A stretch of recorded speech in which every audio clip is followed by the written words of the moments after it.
ایک اور اعتراض جو بالعموم سود کے حوالے سے جو آپ کا نقطہ نظر اس پہ کیا جاتا ہے وہ بینک کے حوالے سے ہے. میں چاہوں گا ہم ذرا گفتگو کو بالکل ابتدا سے اٹھائیں اور یہ سمجھیں کہ یہ جو صورت پیش آئی، آپ نے آرٹیکل بھی لکھا اپنی کتاب مقامات میں، سود کا مسئلہ، اس میں بینکوں کو کچھ تجاویز دیں، یہ پیدا کیوں ہوئی، کیا وجہ پیدا ہوئی، بینکوں سے کیا مناسبت ہے؟ میں یہ عرض کرنا چاہوں گا کہ جو تنقیدات میں نے دیکھی اس ضمن میں، بینک کے ضمن میں، اس کو یہاں سے جوڑا جاتا ہے کہ بینک جو ہے وہ مغربی جو نظام معیشت ہے اس کی یہ غمازی کرتا ہے، اور یہ جو لوگ متجددین ہیں یا نئی نئی باتیں کرتے ہیں وہ اصل میں اسی نظام کو دوام بخشنے کے لیے دین کی کچھ دلائل دے کر ان کو جسٹیفائی کرتے ہیں. تو یہ بتائیے گا کہ بینک کی نوعیت میں کیا فرق واقع ہو گیا جو آپ کو مضمون لکھ کے ان کو چند تدابیر یا اصلاحات کی تجویز دینی پڑی؟ میں چند لفظوں میں اس گفتگو کو ایک ربط و نظام سے واضح کر دوں. ہم نے یہ بات بہت اچھی طرح سے سمجھ لی کہ اللہ تعالیٰ نے کیا چیز ممنوع قرار دی ہے. ہم نے یہ بات بھی سمجھ لی کہ رسالت بآب صلی اللہ علیہ وسلم نے اس کے ذیل میں جو کچھ فرمایا ہے اس کا صحیح مفہوم کیا ہے. اس سے یہ حقیقت بالکل واضح ہو کر سامنے آ گئی کہ قرض پر منفعت کا مطالبہ دینی اخلاقیات پہ قابل قبول نہیں ہے. کیوں قابل قبول نہیں ہے اس کا استدلال واضح کر دیا. اس میں جس بنیادی چیز کو میں نے نمایاں کرنے کی کوشش کی وہ یہ تھی کہ قرض ایک تبرع کا معاملہ ہے، یہ نیکی کا معاملہ ہے، یہ خیر کا معاملہ ہے. وہ اخلاقیات جو میرے دین میں میرے پروردگار نے متعین کی ہیں اس میں قرض سے متعلق یہ تصور کرنا کہ اس پر کوئی منفعت لی جائے گی یہ آخری درجے کی قابل مذمت چیز ہے.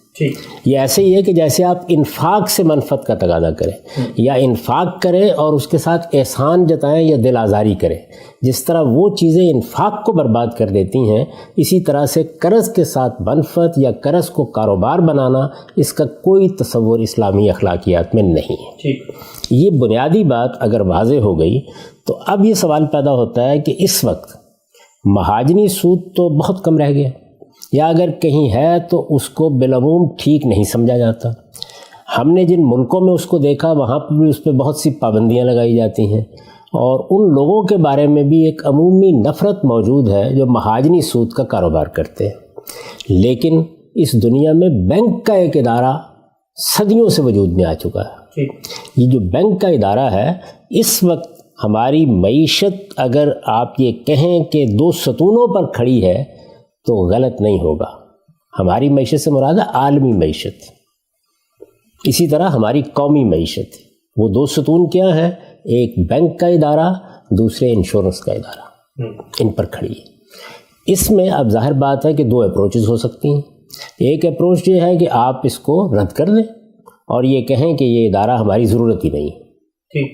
دوسری صورت یہ ہے کہ آپ اس کا جائزہ لیں. یہ دونوں اپروچز اگر آپ غور کریں تو ہمارے ہاں موجود رہی. چنانچہ میں کیا کہہ رہا ہوں یا مجھے کیا کہنا ہے اس پر تو بعد میں آئیں گے. کیا یہ واقعہ نہیں ہے کہ اس بینک کے ادارے سے متعلق تجاویز کی ابتدا ڈاکٹر نجات اللہ صدیقی صاحب کے یہاں سے ہوئی. بہت سے لوگوں نے عالم مغرب میں اس پر لکھا، بہت سے مصر کے علماء نے اس کے بارے میں اپنی آراء دی. میں نے اپنے اس مضمون میں ذکر کیا ہے کہ اپنی کتاب فکر اسلامی میں مولانا وحید الدین خان صاحب جیسے دائی کو بھی اس پر رائے دینا پڑی. وجہ کیا ہے؟ اس لیے کہ یہ ادارہ ہماری زندگی سے اس حد تک ربط و نظام پیدا کر چکا ہوا ہے کہ ہر شخص اس کے ساتھ متعلق ہے. یعنی ہماری تعلیمی درسگاہ اس سے متعلق، ہمارے مدرسے ان سے متعلق، ہمارے علماء ان سے متعلق. کیسے؟ اس لیے کہ ہر آدمی نے اکاؤنٹ کھولا ہوا ہے. ہر آدمی اپنا روپیہ بینک کے حوالے کرتا ہے. آپ کسی مدرسے میں چلے جائیں وہاں پر بھی جب آپ دراز کھولیں گے اور وہ پرانی طرز کی دراز کھولیں گے جس میں آپ دو زانو بیٹھے ہوتے ہیں تو اس میں سے بھی چیک بک برآمد ہو جائے گی. ہو سکتا ہے ایک دو نہیں 5-7 برآمد ہو جائے. بڑے سے بڑے کسی صاحب علم کے ہاں بھی اگر 4 پیسے موجود ہیں تو وہ اس نے بینک ہی میں رکھے ہوئے ہوتے ہیں. اس سے مستثنیات بھی ہوں گی لیکن میں ایک عمومی بات کر رہا ہوں. اب یہ ایک واقعہ ہے کہ اس طریقے سے بینک ہماری زندگی میں داخل ہو گیا ہے تو اس کا جائزہ لیں گے.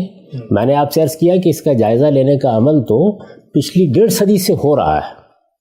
میں عالم اسلام کی بات کر رہا ہوں. 1.5 صدی سے ہو رہا ہے. اس میں بہت کچھ لکھا گیا ہے، اس کے جواز پر، اس کے عدم جواز پر بہت باتیں کی گئی ہیں. خود ہمارے ہاں آپ دیکھیے کہ اسلامک بینکنگ، اس کا مطلب کیا ہے؟ مطلب یہ کہ ادارے کو تسلیم کر لیا گیا، اس کی ضرورت مان لی گئی. آپ جانتے ہیں کہ اس پر بڑا قیمتی کام کیا ہے مولانا تقی عثمانی صاحب نے. اس کام کی کیا نوعیت ہے؟ اس سے اختلاف اتفاق ایک الگ چیز ہے. اس کے مقابل میں بھی ہمارے علماء نے یہ نقطہ نظر اختیار کیا کہ اس میں تو اس کے سوا کچھ بھی نہیں ہے، کہ ایک چیز ہے جو بالکل غلط ہے، اسلامی نقطہ نظر سے سود ہے، لیکن اس کو ہیلوں کے ذریعے سے جائز کر لیا گیا، فقہی ہیلوں کے ذریعے سے. یہ معلوم ہے کہ یہ تبصرہ خود اسی مدرسہ فکر کے علماء نے کیا ہے، اس پر کتابیں لکھی ہیں. ان میں سے تو کوئی چیز نہیں جس میں کوئی مبالغہ ہے. تو اس کا مطلب یہ ہے کہ اس درجے میں یہ ادارہ قابل اعتنا ہے. اس کو سمجھا جائے گا، اس پر غور کیا جائے گا، اس کو دیکھا جائے گا. اس کو سمجھنے کی ضرورت اس لیے پیش آتی ہے کہ یہ ادارہ اپنے پہلے دن سے قرض ہی کو کاروبار بنائے ہوئے، یعنی یہ ادارہ جب سے وجود میں آیا ہے، اس کی پوری تاریخ کو آپ پڑھ لیں. جس وقت ساہوکاروں نے رسیدیں جاری کی ہیں اور اس ادارے کی ابتدا ہونا شروع ہوئی ہے، اس وقت سے یہ ایسے ہی ہے. یہی ادارہ ہے کہ جس نے ابتدا میں کرنسی نوٹ جاری کیے ہیں. اچھا. یہی ادارہ ہے کہ جو اس وقت آپ کے تمام کاروباری معاملات کی نگرانی ایک طرح سے کر رہا ہے. یہی ادارہ ہے کہ جو آپ کو ڈیبٹ کارڈ، کریڈٹ کارڈ دے دیتا ہے اور آپ اپنی جیب میں ڈال کر نکل کھڑے ہوتے ہیں، اور آپ کو کوئی ضرورت نہیں ہوتی کہ آپ ایک تھیلی لیں اور اس میں بہت سے روپے ڈالیں یا بہت سے ڈالر ڈالیں یا بہت سی کو اور کرنسی ڈالیں، پھر اس کو آپ اپنے آدھار بند کے ساتھ باندھ لیں اور سفر پہ نکل جائیں. نہیں ضرورت ہوتی. تو یہ اس وجہ سے ناگزیر ہے کہ اس کا جائزہ لیا جائے. تو میں نے عرض کیا کہ کوئی ایک آدمی یہ کہہ سکتا ہے کہ اس کو اٹھا کر پھینک دیں. میرا نقطہ نظر یہ نہیں ہے. میرے نزدیک جو ادارے پیدا ہوتے ہیں، جو سماجی علوم ڈیولپ ہوتے ہیں، جو تحقیقات ہوتی ہیں کسی علم میں، یہ انسانیت کی میراث ہے. میں ان کو مغرب اور مشرق میں نہیں بانٹتا. یعنی اس کا ہم جائزہ لیں گے، دیکھیں گے کہ وہ ہمارے فریم میں آتی ہیں اور ہر لحاظ سے لیں گے. یعنی ایسا بھی ہوتا ہے کہ ہمیں اس سے جزوی اختلافات ہوتے ہیں، ایسا بھی ہوتا ہے کہ ہم اس کو بحیثیت مجموعی غلط قرار دے دیتے ہیں، ایسا بھی ہوتا ہے کہ وہ کسی بنیادی اصول سے متصادم ہوتے ہیں. تو یہ معاملات سماجیات میں بھی ہوں گے، عمرانیات میں بھی ہوں گے، یہ معیشت میں بھی ہوں گے، یہ سیاست میں بھی ہوں گے. یہ سیاسی ادارے جو آپ کے یہاں بنے ہیں وہ سب مغرب میں بنے ہیں. اس وقت جو آپ اصطلاحات استعمال کر رہے ہیں پورے عالم اسلام میں، یہ صدر ہے، یہ وزیر اعظم ہے، یہ اصطلاحات بھی مغربی اصطلاحات ہیں. جو پارلیمنٹ آپ بنا رہے ہیں وہ بھی مغرب ہی سے ہم تک اس صورت میں پہنچی ہے جس میں ہم اس کو اختیار کیے ہوئے ہیں. ہمارے ہاں جو دساتیر لکھے جاتے ہیں، آئین بنائے جاتے ہیں، ان کا بھی اگر جائزہ لیں تو اسی طرح ہے. اس کو انسانیت کے سفر کے طور پر دیکھنا چاہیے. اس سفر میں ہم مسلمانوں کا بھی ایک مقام رہا. ہم نے بھی صدیوں اس سفر میں اپنا کنٹریبیوشن کیا ہے، اور یہ معلوم ہے کہ اس سے مغرب نے فائدہ اٹھایا. اب مغرب نے پچھلی 3-4 صدیوں میں جو کچھ کیا ہے اس سے بھی پوری انسانیت فائدہ اٹھائے گی. اور فائدہ اٹھانے کا طریقہ کیا ہوتا ہے؟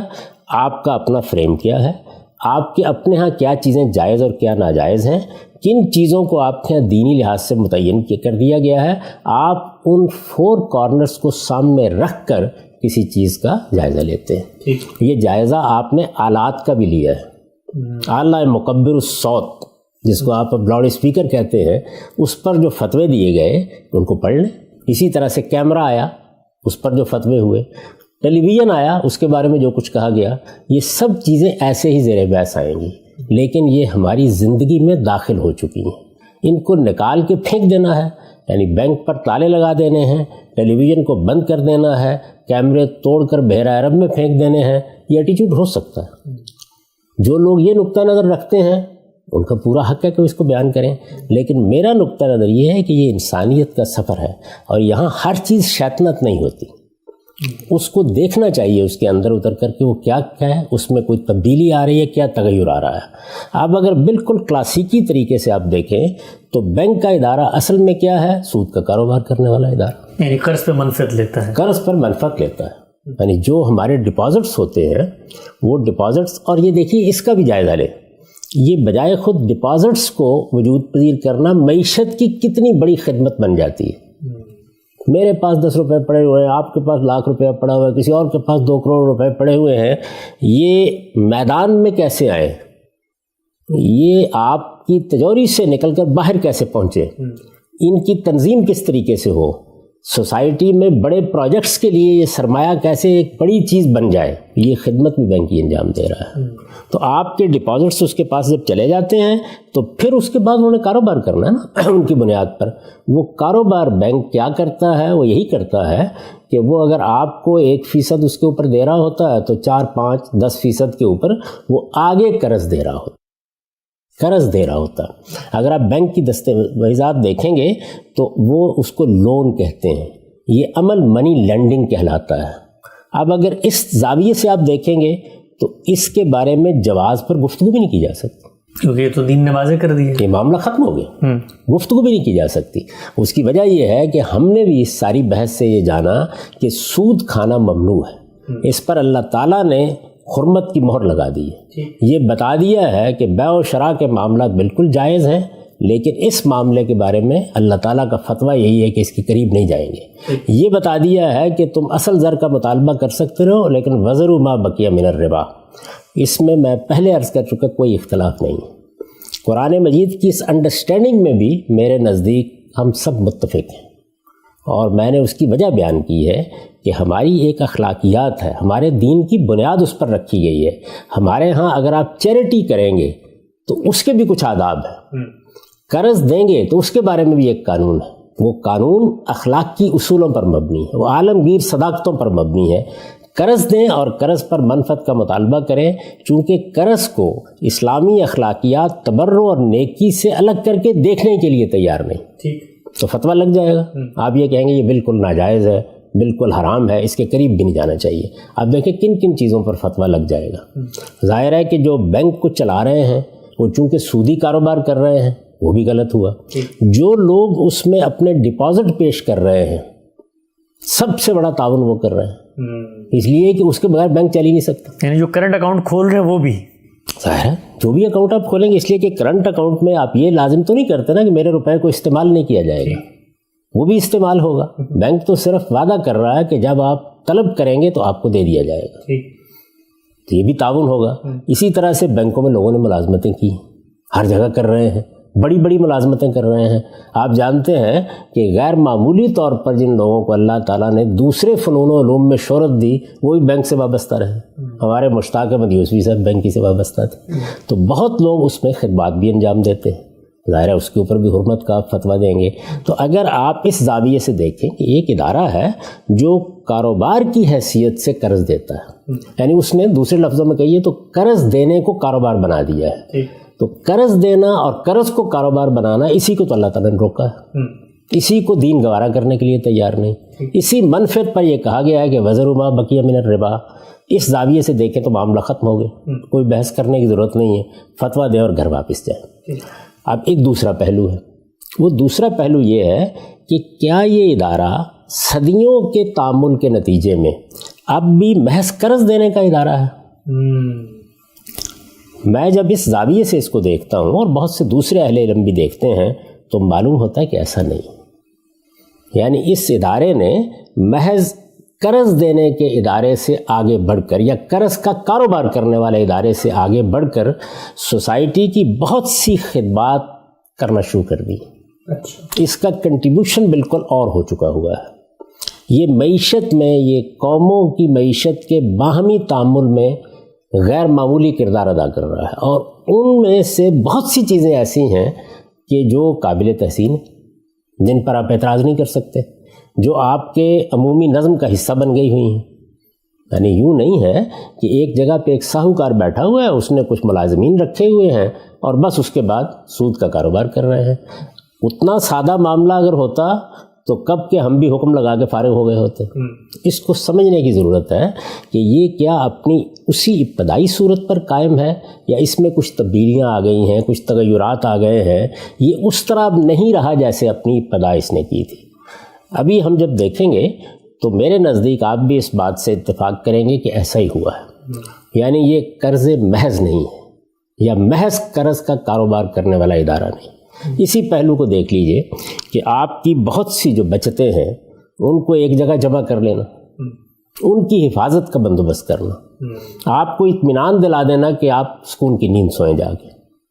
یعنی جس وقت آپ بینک میں اکاؤنٹ کھولتے ہیں اور روپیہ بینک کے حوالے کر دیتے ہیں تو عالمی سطح پر نگاہ ڈال کے دیکھیں ذرا۔ میں نے اسی لیے کہا کہ مدرسے بھی اپنا اکاؤنٹ کھول رہے ہیں، علماء بھی اپنا اکاؤنٹ کھول رہے ہیں، پروفیسر بھی اپنا اکاؤنٹ کھول رہے ہیں، بڑے بڑے مذہبی لوگ بھی اپنا اکاؤنٹ کھول رہے ہیں۔ مستثنیات زیر بحث نہیں ہیں، عمومی طور پر اس کے ساتھ معاملہ کر رہے ہیں لوگ۔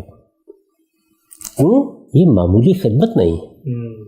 یعنی ایک ادارہ آپ کو یہ سہولت فراہم کر رہا ہے کہ 10 کروڑ روپیہ بھی ہے تو آپ دے دیں اور اطمینان کے ساتھ رہیں، آپ کے روپے کو قومی سطح پر ایک تحفظ حاصل ہے۔ اس کے پیچھے آپ کی حکومتیں بھی کھڑی ہیں۔ میں نے آپ کو بتایا کہ بہت بعد میں ریاست کی سطح پر کرنسی نوٹ جاری کرنے کا معاملہ شروع ہوا، پہلے بینک ہی جاری کرتے تھے۔ آپ امریکہ میں اس کی تاریخ پڑھ لیں، آپ یو کے میں اس کی تاریخ پڑھ لیں اور دوسری جگہوں پر دیکھ لیں تو آپ کو معلوم ہو جائے گا کہ اسی طریقے سے ہوا۔ اس کرنسی کو بھی اس طریقے سے اعتبار بخشنے کا کام اس ادارے نے کیا۔ وہ کرنسی جو سب سے پہلے آپ کے لیے سہولت کا ذریعہ بنی، یعنی ورنہ کیا ہوتا، آپ سونے کے درہم، دینار، چاندی کے وہ جیب میں ڈال کے لے جاتے۔ صورتحال یہی تھی نا۔ اچھا اس وقت دیکھیے، آپ کوئی کاروبار کرتے ہیں، دنیا بھر میں آپ کاروبار کر رہے ہیں، بینک آپ کی رقم کی منتقلی، آپ کی ضمانتیں، یہ سب چیزیں فراہم کر رہا ہوتا ہے۔ بیع و شراء اور کاروبار کوئی ناجائز کام تو نہیں، بہت بڑے پیمانے پہ کر رہا ہوتا ہے۔ میں آپ جو عام لوگ ہیں کاروبار بھی نہیں کرتے، وہ سفر کر رہے ہوتے ہیں۔ اس وقت دیکھیے کیا سہولت حاصل ہے، آپ 10 روپے جیب میں نہ ڈالیں اور نکل کھڑے ہوں، 2 کارڈ آپ کی جیب میں ہیں، ان کی بنیاد پر آپ ہر جگہ خریداری کر سکتے ہیں۔ یہ خدمت بھی کون انجام دے رہا ہے؟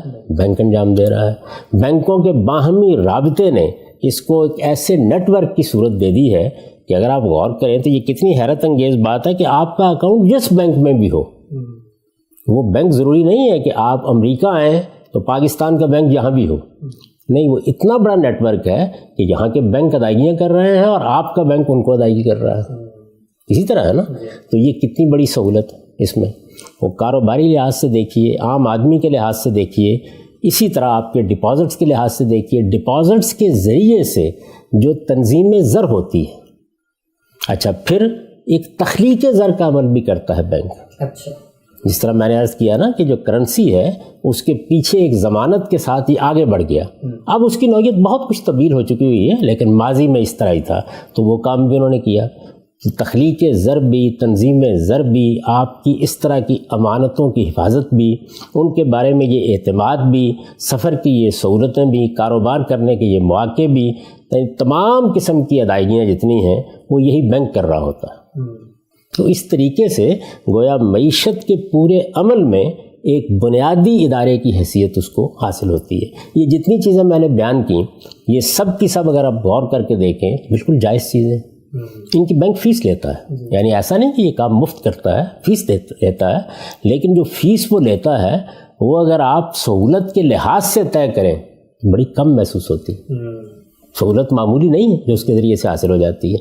اچھا اس کے بعد اب آگے بڑھیے اور یہ دیکھیے کہ یہ ساری سہولتیں جو آپ کو حاصل ہو رہی ہیں وہ جس کاروبار کے بلبوتے پر ہیں، برانچ قائم ہوگی، عملہ موجود ہوگا، لوگ خدمت کرنے کے لیے موجود ہوں گے، ایک نظام یا ایک نیٹ ورک پیدا ہوگا، تبھی ملیں گی نا یہ سہولتیں۔ وہ سارا کا سارا جو ہے وہ روپے پر چل رہا ہے، اس روپے نے اپنے آپ کو بڑھانا ہے۔ اس کے لیے جو بینک طریقے اختیار کرتا ہے، ظاہر ہے اس میں جو چھوٹی چیزیں ہیں، بہت سی نئی چیزیں بھی اب داخل ہو رہی ہیں، بنیادی چیزوں کو ہم لے لیتے ہیں۔ بنیادی چیزیں 3 ہی۔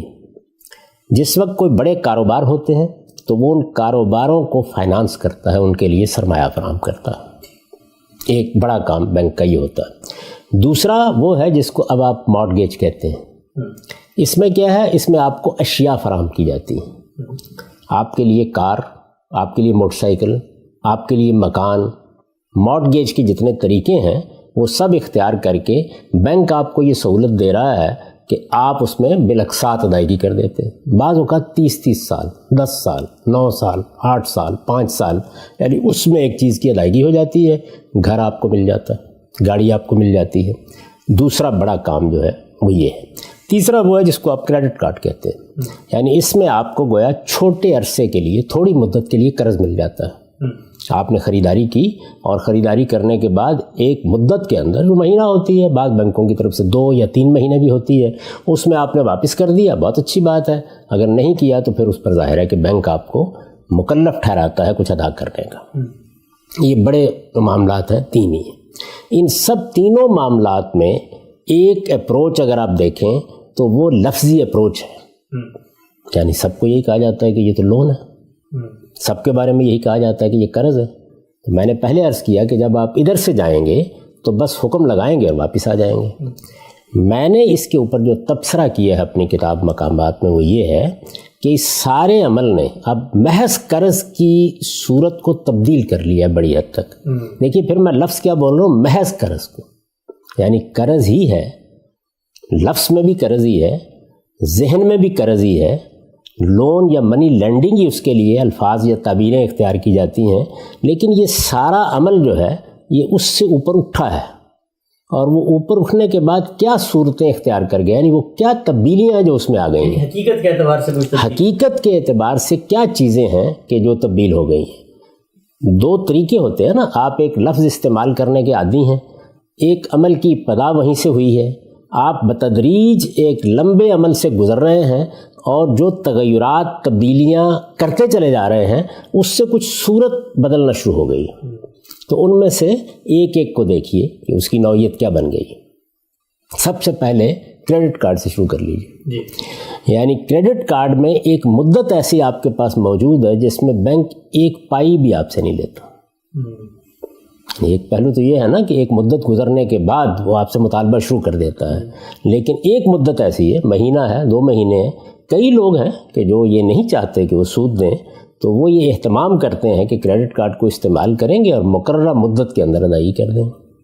تو اب کیا ہوا یہاں پہ، یعنی کیا مہاجن بھی یہ کرنے کے لیے تیار تھا؟ وہ تو دن دن کا سود لیتا تھا. اب پہلے مہینے کے لیے یا 2 ماہ کے لیے یا 3 ماہ کے لیے یہ عمل بالکل جائز عمل ہو گیا. اس کے بعد پھر وہی صورتحال ہے، اس کو ذرا یہیں رکھیے. اس کے بعد مارٹگیج پر آئیے. مارٹگیج کے اندر اتر کر اگر آپ دیکھیں تو وہ کیا مجرد قرض ہے؟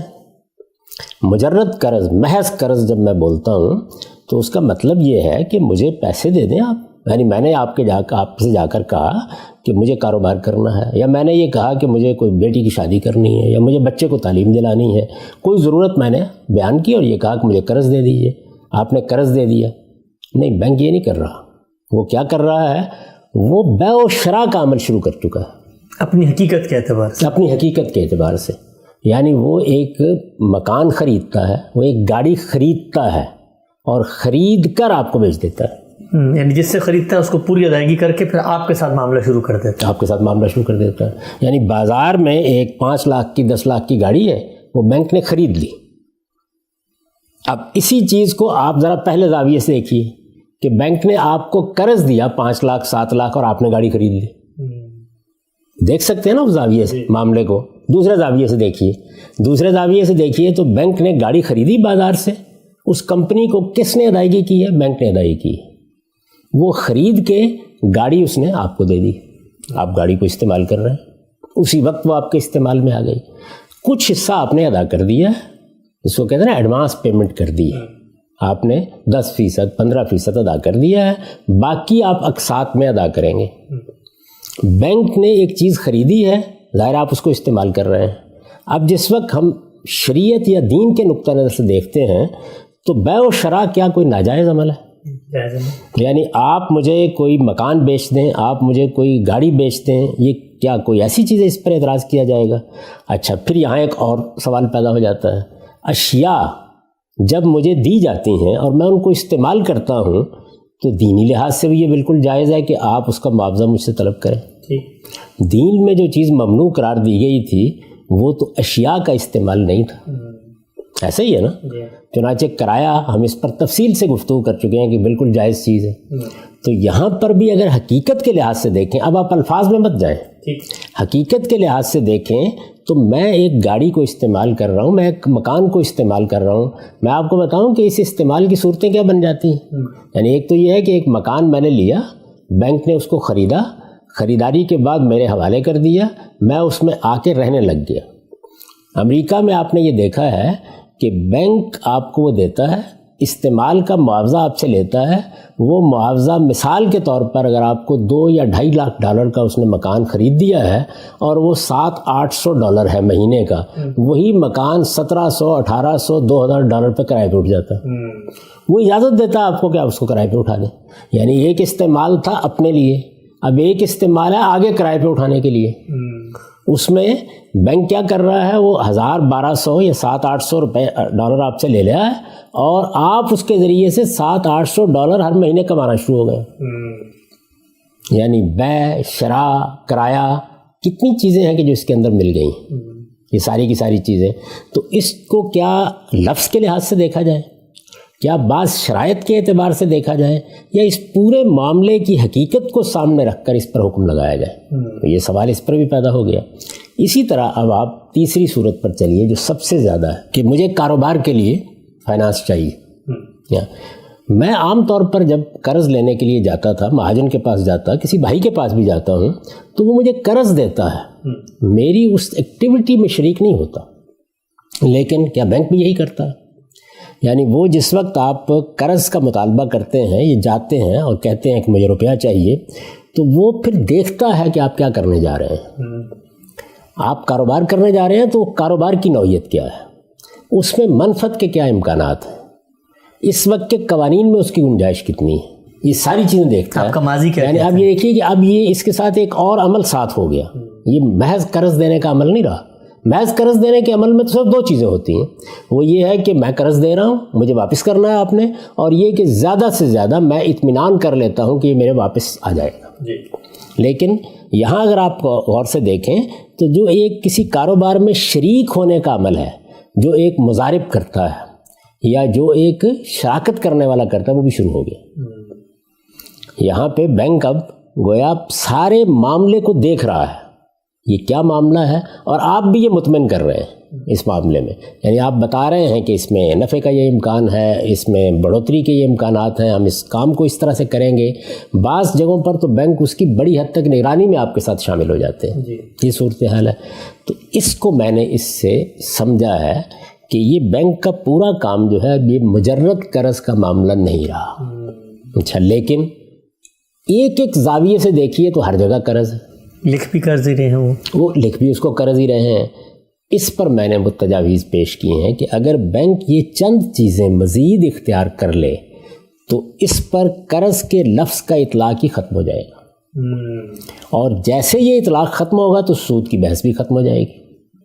اس کے بعد اگر کسی نے بحث کرنی ہوگی تو وہ بحث یہ ہوگی کہ ایک کاروبار ہو رہا ہے، اس کاروبار میں کوئی چیز انصاف کے خلاف تو نہیں ہے، اس میں کوئی ظالمانہ معاملہ تو نہیں ہے، اس میں کوئی ایسا معاہدہ تو نہیں جس پر ہم انگلی رکھ سکتے ہیں. یہ تجاویز اس پس منظر میں پیش کی گئی ہیں. یعنی اس میں یہ نہیں کہا گیا کہ یہ بالکل ہر لحاظ سے پاک ہو گیا معاملہ، تو اب آئیے اس کو قبول کر لیتے ہیں. بلکہ یہ کہا گیا ہے کہ معاملہ ایک جگہ سے اٹھا، آج بھی لفظی اعتبار سے اسی جگہ پر کھڑا ہے، لیکن آہستہ آہستہ آگے بڑھ کر یہ لفظ بھی تبدیل کر رہا ہے. میں نے اس کی مثال دی کہ جیسے آپ ملیشیا میں دیکھتے تھے کہ وہاں جب آپ کار لینے کے لیے جاتے ہیں تو جو ایگریمنٹ آپ کے ساتھ ہوتا ہے وہ لون ایگریمنٹ نہیں ہوتا، وہ ہائر پرچیز ایگریمنٹ ہوتا ہے. تو لفظ میں بھی تبدیلیاں آ رہی ہیں. حقیقت معاملہ میں کیا تبدیلیاں میں نے آپ سے عرض کر دیں. تو حقیقت معاملہ کی یہی تبدیلیاں ہیں جن کو سامنے رکھ کر بہت سے دوسرے محققین بھی اب اس سے متعلق اپنی پرانی آراء سے رجوع کر رہے ہیں. مثال دوں گا کہ ڈاکٹر نجات اللہ صدیقی صاحب کے کام کی بنیاد پر پاکستان میں جس شخص نے اسلامی معیشت پر ساری زندگی کام کیا، اکرم خان صاحب، انہوں نے بھی پھر آخر میں what's wrong with Islamic banking کتاب لکھی اور اس میں کم و بیش یہی انالیسس کیا نوعیت معاملہ میں کیا تغیر آ گیا، کیا تبدیلی آ گئی ہے. اس تغیر اور تبدیلی کا اگر صحیح ادراک ہو اور یہ سمجھنے کی کوشش کی جائے کہ ایک ایسا ادارہ جو ہماری معیشت میں ریڑھ کی ہڈی بن چکا ہے، جو بہت سی جائز خدمات انجام دیتا ہے، جس سے معاشی عمل میں بہت سی سہولتیں عام آدمی کو بھی حاصل ہوئی ہیں، کاروباری لوگوں کو بھی حاصل ہوئی ہیں، حکومتوں کو بھی حاصل ہوئی ہیں، جو تنظیم زر کا کام بھی کر رہا ہے، اور جو ایسے بعض پروڈکٹس متعارف بھی کرا رہا ہے کہ جن میں نئے نئے پہلوؤں سے معاشی عمل کی سپورٹ ہوتی محسوس ہوتی ہے. اسی کو سامنے رکھ کر ہمارے ہاں فقہی ہیلوں کے ذریعے سے بھی اسلامک بینکنگ کا ایک تصور پیدا کیا گیا ہے. اسی کو سامنے رکھ کر تو میں نے جو تجاویز پیش کی ہیں وہ تجاویز ایک جانب بینکاروں کو یہ توجہ دلاتی ہیں کہ انہیں مزید آگے بڑھ کے کیا کرنا ہے کہ جس سے وہ قرض کے اس معاملے سے نکل جائیں جس پر دین کو اعتراض ہے، جس کے نتیجے میں سود کی بحث پیدا ہوتی ہے. دوسری جانب اگر غور کریں تو اس میں علماء کو یہ توجہ دلائی گئی ہے کہ وہ بھی اس ماڈل سے نکل جائیں کہ صرف شرکت مضاربت دو ہی طریقے ہیں جو اسلام میں جائز ہیں، اور شرکت اور مضاربت کے یہ فقہی اصول ہیں. علماء کو کیا توجہ دلائی ہے کہ نہیں، اور بھی بہت سی صورتیں ایسی ہو سکتی ہیں کہ جن میں آپ جوازی کا فتویٰ دیں گے یا جن پر اعتراض کرنا ممکن نہیں ہے، اور ان کو یہ توجہ دلائی ہے. تو میری ان تجاویز کو اگر آپ میرے اس مضمون میں پڑھیں تو وہ اس بنیاد پر قائم ہے. یعنی اس میں یہ بتایا گیا ہے کہ اگر اس سے آگے بڑھ کر جہاں تک آپ پہنچ گئے ہیں، آپ اس سارے معاملے کو پرنسپل سیکیورڈ فائنانسنگ کی صورت دے دیں تو اس پر قرض کا اطلاق ختم ہو جائے گا، قرض کی بحث ختم ہو جائے گی. اور اس میں ظاہر بات ہے کہ وہ ایسا نہیں کہ صرف نام تبدیل ہوگا، اس کے ساتھ پھر کچھ تجاویز بھی دی گئی ہیں کہ آپ ان چیزوں کا لحاظ کریں. تو یہ وہ عمل ہے کہ جو دنیا میں ہر جگہ جاری رہنا چاہیے. آپ جب پارلیمنٹ پر گفتگو کر رہے ہوتے ہیں، جمہوریت پر گفتگو کر رہے ہوتے ہیں، عدلیہ پر گفتگو کر رہے ہوتے ہیں، قانون پر گفتگو کر رہے ہوتے ہیں، تو کیا گفتگو کر رہے ہوتے ہیں؟ یہ کہ اس میں سے جو چیزیں قرآن و سنت کے خلاف ہیں وہ نکال دی جائیں. اس میں کوئی ایسی چیز اگر ہے کہ جس میں قرآن و سنت کا مطالبہ اور ہے تو اس مطالبے کا لحاظ کر لیا جائے. یہی کہہ رہے ہوتے ہیں ان سب جگہوں پر. تو بالکل اسی جگہ سے ہم گفتگو کر رہے ہیں. یہ اطلاق کی گفتگو ہے. یہ پھر سمجھ لیجئے کہ ایک ہے دین کا فہم، یعنی قرآن کیا کہتا ہے، حدیث کیا کہتی ہے، وہ الگ ہو گئے. ہم وہ جو بحث کرنی تھی کر لی، اس میں کوئی اختلاف نہیں. ایک ہے اطلاق کا معاملہ. اطلاق کیا چیز ہے؟ اطلاق کا مطلب یہ ہے کہ ہمارے دین میں جو حکم ہمیں دیا گیا ہے، ایک صورتحال کو سمجھ کر دیکھنا ہے کہ وہ حکم اس سے متعلق ہے یا نہیں ہے. اس میں بھائی میں نے جو تجزیہ کیا ہے اس سے آپ کو اختلاف ہو سکتا ہے. آپ اپنا اختلاف علمی طریقے سے بیان کر دیجیے.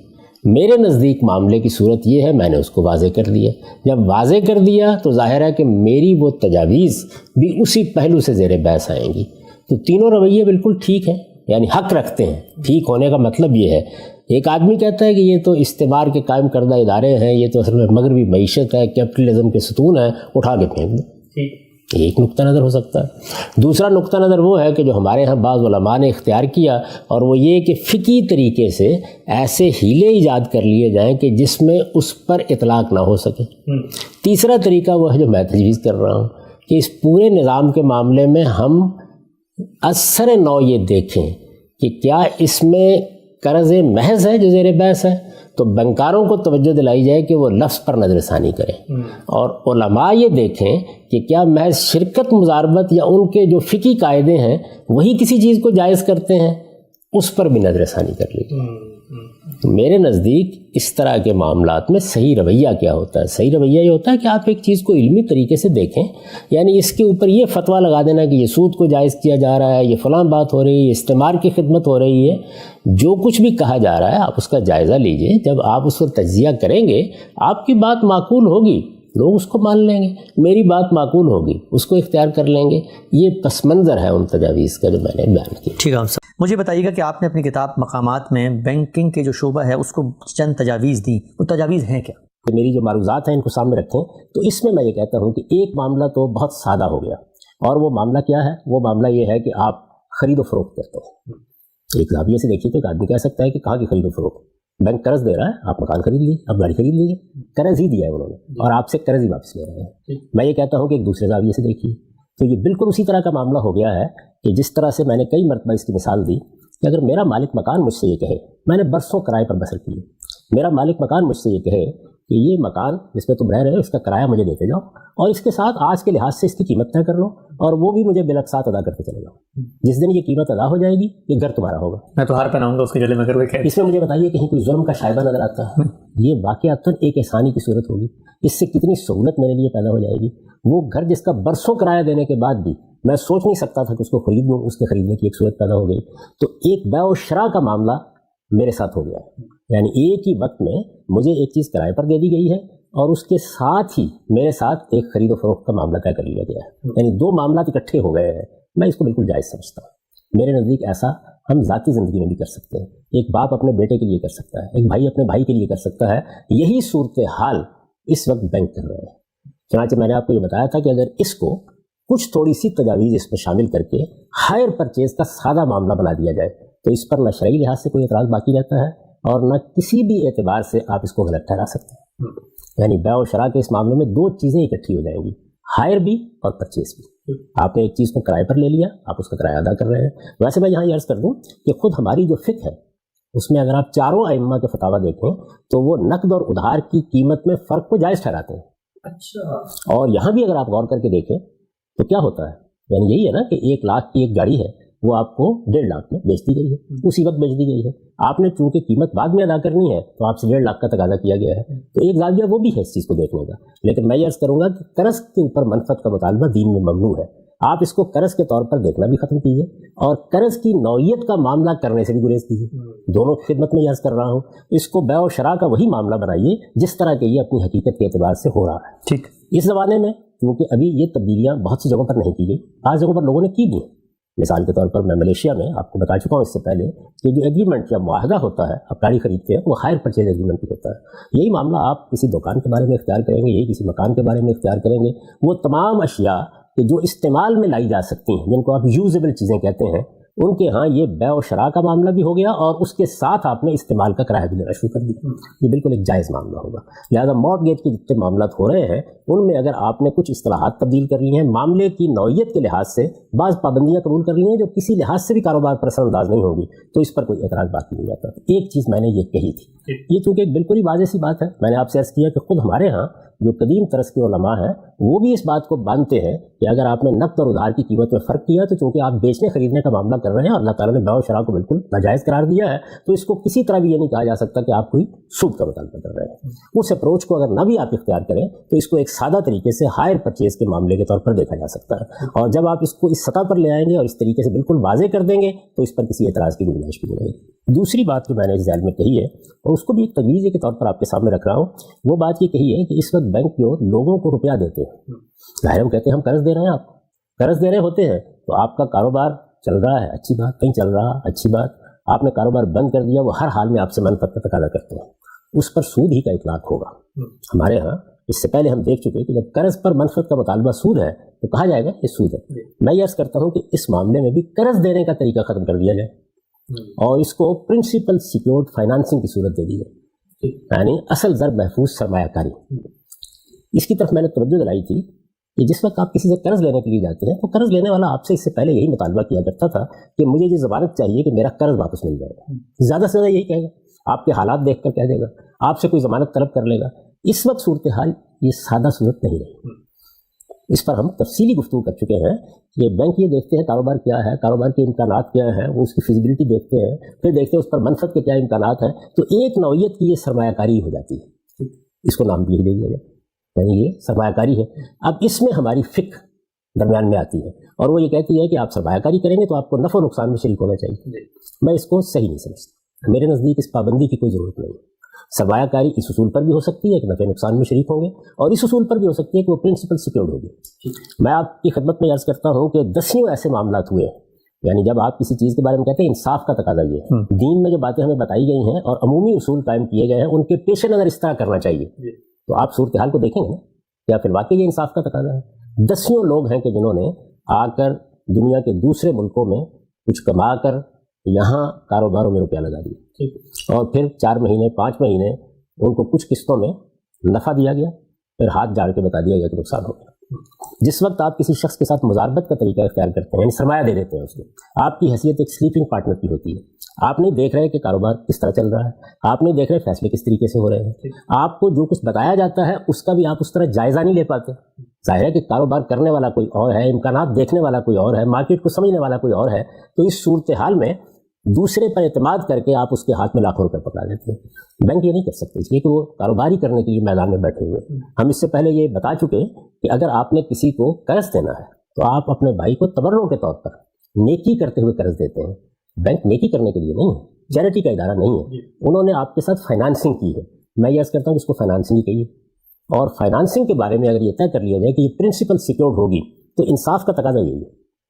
یعنی عام طور پر تو یہ کہا جاتا ہے کہ جب تک روپیہ دینے والا نقصان میں شریک نہیں ہوگا تو یہ انصاف کا تقاضا نہیں ہے. میں یہ کہتا ہوں کہ اس کو نقصان میں شریک کرنا انصاف کے خلاف ہے، کیونکہ وہ نہ فیصلوں میں شریک، نہ آپ کے کاروبار کی نوعیت کو جانتا ہے، نہ مارکیٹ سے پوری طرح سے واقف ہے، نہ لوگوں کے اخلاق و کردار کا یہ معاملہ ہے کہ حقیقت میں اس کو صحیح بات بتائی جائے گی. میں نے بہت متشرع لوگ جو بظاہر تھے، جن کی پیشانیوں پر گٹے پڑے ہوئے تھے، جو نمازیں صبح شام پڑھتے تھے، یہ دیکھا کہ جب کاروباری معاملات ہوئے تو وہ اپنی صداقت امانت کو اس طرح قائم نہیں رکھ سکے، اور اس طریقے سے لوگوں کا سرمایہ ضائع ہوا، بڑے بڑے نقصانات ہوئے. اس میں میں دسیوں مثالیں دے سکتا ہوں اپنی پبلک لائف میں سے.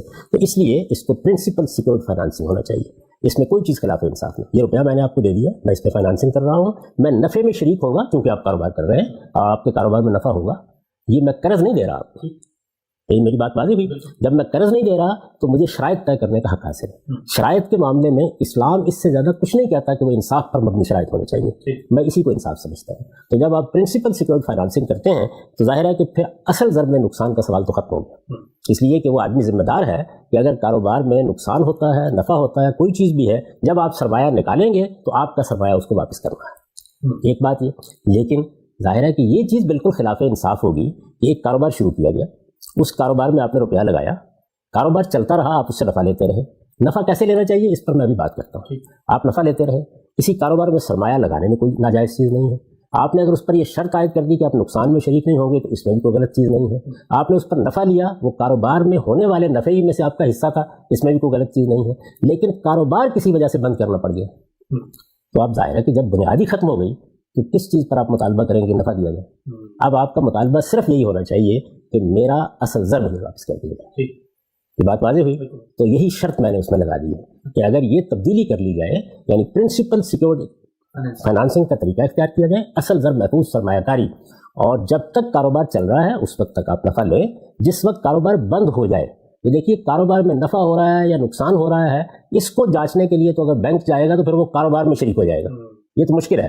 لیکن جو کاروبار کیا گیا تھا وہ ختم ہو گیا، بند ہو گیا، اس کو دیکھنے میں کوئی بہت دقت نہیں ہوتی. اندازہ ہو گیا. آپ ظاہر ہے کہ ایک پورا نظام بنا سکتے ہیں کہ فی الواقع کاروبار بند کر دیا گیا ہے، اور کاروبار بند کر دیا گیا ہے تو آپ کا مطالبہ اب نفع کا نہیں ہے، نہ ہونا چاہیے. اگر اس کے بعد آپ نفع کا مطالبہ کرتے ہیں تو پھر وہ قرض ہی تھا جو آپ نے دیا تھا. لیکن اگر پرنسپل سیکیورڈ فائنانسنگ کی گئی ہے تو اس کے بعد آپ کا مطالبہ بھی پرنسپل کا یا اصل ذریعہ کا ہوگا.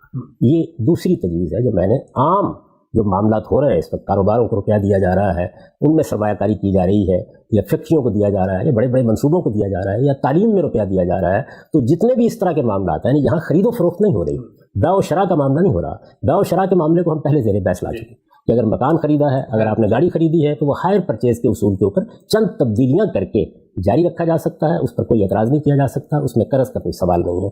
اس معاملے میں اگر آپ پرنسپل سیکیورڈ فائنانسنگ کرتے ہیں، جب تک کاروبار چل رہا ہے نفع لیتے ہیں، اس پر بھی کوئی اعتراض نہیں کیا جا سکتا. اب آخری چیز جس کی طرف میں نے توجہ دلائی ہوئی یہ ہے کہ آپ جو نفع لے رہے ہیں تو نفع کا حساب کتاب تو کرنا پڑے گا نا پھر، کیونکہ اس صورت میں تو آپ یہ کرتے ہیں کہ قرض دیا آپ نے اس قرض کے بارے میں طے کر دیا کہ اس پر اتنے فیصد میں لے لوں گا. تو میرے نزدیک اگر آپ نے کاروبار میں روپیہ لگایا ہے اور فائنانسنگ کی ہے، سرمایہ کاری کی ہے، تو اس میں بھی آپ تقریبی نفع لے سکتے ہیں. یعنی ایک صورت یہ ہے کہ آپ نے حقیقی نفع لینا ہے. اب دیکھیے میں اس کی وضاحت کرتا ہوں. یعنی ایک کاروبار میں نے آپ کو روپیہ دیا، میں نے اس میں سرمایہ کاری کر دی. اب آپ مجھے یہ بتاتے ہیں کہ جی اس میں 10% نفع ہوا، اس سال اس میں 5% نفع ہوا، 4% نفع ہوا. آپ کے سرمایہ کے لحاظ سے یہ آپ کا حصہ ہے جو میں آپ کو ادا کر رہا ہوں.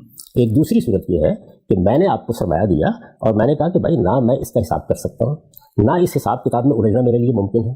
آپ جو کچھ بھی بتا رہے ہیں اس میں ظاہر ہے کہ ہم ایک اندازہ کر رہے ہیں کیا نفع ہوگا. کبھی 2% ہوگا, کبھی 4% ہوگا, کوئی 5% ہوگا. ایک اوسط اس کا نکال کے تقریبی نفع کے طریقے کے اوپر میں آپ سے اس کا 1%, 2% طے کر لیتا ہوں. اس میں بھی میرے نزدیک کوئی حرج نہیں ہے. تخمینے کی بنیاد پر یا تقریبی طریقے سے چیزوں کا معاملہ کرنا یہ انصاف کے خلاف نہیں ہے. بہت سی صورتوں میں جہاں ہم کسی چیز کو دیکھ نہیں سکتے اسی طریقے کا معاملہ کر لیتے ہیں. یہاں وہ بنیادی اصول پیش نظر رکھیے جس کی طرف میں نے توجہ دلائی کہ ہمارے ہاں جو بیع و شراء کے طریقے طے کیے گئے ہیں یا سرمایہ کاری کے لیے شرکت اور مضاربت کے اصول طے کیے گئے ہیں وہ کس چیز پر مبنی ہے؟ وہ اس چیز پر مبنی ہے کہ معاملہ انصاف کے ساتھ ہونا چاہیے. تو انصاف کے ساتھ معاملہ ہونا چاہیے. اس کو آج بھی ہم دیکھ سکتے ہیں, کل بھی دیکھ سکتے ہیں. اس کی صورتیں بھی تبدیل ہو جاتی ہیں. انصاف کے تقاضوں کو بھی اطلاقی طور پر ہر دور میں دیکھنے کی ضرورت ہوتی ہے. اس وقت صورتحال کیا ہے؟ ایسا تو نہیں کہ جو شرائط ہم لگا رہے ہیں وہ بظاہر کتاب میں لکھی ہوئی تو انصاف کے شرائط نظر آ رہے ہیں, لیکن عملی زندگی میں وہ ایک فریق کے ساتھ بے انصافی کا ذریعہ بن رہے ہیں. تو ان تمام چیزوں کو دیکھ کر میں نے یہ دوسری تجویز پیش کی ہے. اس طریقے سے آپ کام کر سکتے ہیں. جو تیسری چیز اس معاملے میرے پاس ہے وہ صرفی قرضے, یعنی جو عام طور پر کریڈٹ کارڈ کے ساتھ آپ دیتے ہیں, یعنی بینک آپ کو کچھ روپیہ استعمال کرنے کی اجازت دیتا ہے. اگر آپ غور کر کے دیکھیں تو وہ بھی حقیقت میں بیع و شراء ہوتی ہے. اچھا, یعنی بینک آپ کی طرف سے ادائیگی کر دیتا ہے. آپ خریداری کرنے کے لیے جا رہے ہوتے ہیں, وہاں آپ کو قرض نہیں دیا جا رہا, آپ کی طرف سے انہوں نے ادا کر لیا. اس میں موقع دیا جاتا ہے اس بات کا کہ آپ 1 مہینے میں ادا کر دیں. یہ کہا جا سکتا ہے کہ بینک اس کو 2 مہینے پہ وسیع کر دے, 3 ماہ پہ وسیع کر دے. جب آپ وہ مدت گزر گئی اور اس میں واپس نہیں کرتے تو میرے نزدیک یہاں سیدھا صاف طریقہ اختیار کرنا چاہیے کہ یہ آپ کو خریداری کر کے دے دیجیے. یا ایسے ہی ہے کہ جیسے میں آپ کے پاس کھڑا تھا, آپ نے کہا کہ یہ چیز ہے میں خریدنا چاہتا ہوں, تو میں نے یہ کہا کہ اچھی بات ہے, میری طرف سے آپ خرید لیں اس چیز کو. اس کی ادائیگی میں نے کر دی. اس کو بھی دیکھیے اسی طرح دیکھنے کے 2 پہلو ہو سکتے ہیں. میں نے آپ کو قرض دی, دوسرے یہ کہ ایک ایسا نظام ہم نے بنا دیا ہے جس میں جس وقت آپ کوئی چیز خریداری کرنا چاہتے ہیں تو میں اصل میں اس کمپنی کے ساتھ جہاں سے آپ خریداری کر رہے ہیں معاملہ کر رہا ہوں, یعنی ادائیگی میری طرف سے ہو رہی ہے.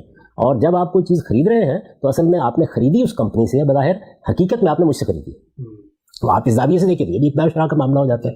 اگر یہ بیع و شراء کا معاملہ ہے تو اس میں آپ کو میں نے کوئی تقاضا کیے بغیر مہینے کی, 1.5 مہینے کی, 2 مہینے کی مہلت بھی دے دی ہے کہ آپ مجھے, ایک دکاندار کے پاس آپ گئے, آپ نے جا کر اس سے چیز خریدی, آپ نے اس سے کہا کہ میں 2 ماہ بعد روپیہ ادا کروں گا, وہ آپ کو دے دیتا ہے. بہت سے لوگ دیتے ہیں.